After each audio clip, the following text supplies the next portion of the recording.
હું ગામ કુંભારખા નીલાભાઈ ચેલાભાઈ વણોલ પંચાયત બોડીના સદસ્ય 8મા વોર્ડના સભ્ય તરીકે એક મારી સરકારશ્રીને અપીલ છે.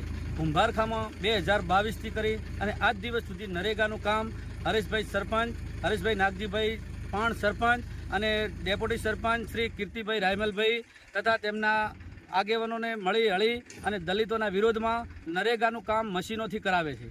અમે જો એમને છેલ્લા 4 મહિનાથી સરપંચશ્રીને મારા અવારનવાર ફોન જવાથી કે મારી પાસે મજૂર છે, મજૂરો પાસે મારે નરેગાનું કામ કરાવવું છે, છતાં પણ સરપંચ કાંઈ વાત ધ્યાનમાં લેતા નથી.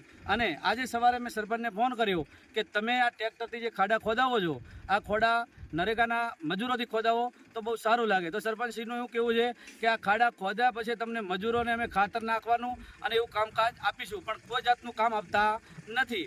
આજે મેં સરપંચને બીજો ફોન કર્યો કે આ મશીન કોનું છે, તો સરપંચ સાહેબ કે મશીન મારું છે.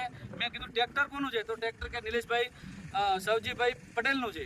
અને એમના જીસીબી, એમના મશીન, એમના બધા ઉપયોગોમાં આ નરેગાના કામો થાય છે. અમારા વોર્ડમાં 8મા વોર્ડમાં નરેગાનો એક જ કૂવો બનેલો છે, એક જ કૂવો. એક કૂવો બી જંજરીત થઈ 6 મહિનાની અંદર પાણી અંદર જતું નથી. બીજા નંબરનો 8મા વોર્ડની અંદર આંબેડકર ભવનમાં એક જ રોડ બન્યો છે, આંબેડકર વાસમાં. એ રોડ છેલ્લા 6 મહિનામાં ખલાસ થઈ ગયો છે. રોડની કોઈ હાલત ખરાબ છે. ત્રીજા નંબરની વાત એ છે કે 2022માં મારા 4 ઠેરાવ મેલેલા હતા. પહેલો કે જે પંચાયતથી કરી અને રોડની વચ્ચેવાળો રસ્તો બનાવવાનો, એ રોડનું હજુ કાંઈ પણ સરપંચ કામ કરતા નથી. 2 મહિને એમના ખુદના જીસીબીથી અમારી વાડો દલિતોની હટાવી અને દૂર કરાવે છે. અને ફોન કરીએ તો કે તમારી દિવાલ બની જશે. ભાઈ ગામ કુંભારખા.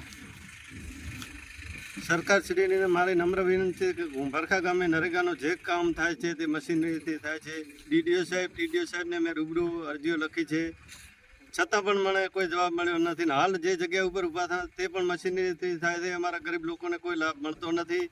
ગરીબ લોકોને લાભથી વંચિત રાખવા માટે આ લોકો મશીનરીનો ઉપયોગ કરે છે. ગરીબ લોકો એમની મજૂરી કરે, એના કારણથી જ આ લોકો ગરીબોને મજૂરી ના આપવા ઈચ્છે છે. એટલે સરકારશ્રીને અમારી નમ્ર વિનંતી, ટીડીઓ સાહેબશ્રી તથા ડીડીઓ સાહેબશ્રીને મેં લેખિતમાં આપેલો છે, છતાં પણ ધ્યાન દોરતા નથી. તો આ અમે રૂબરૂ સ્થળ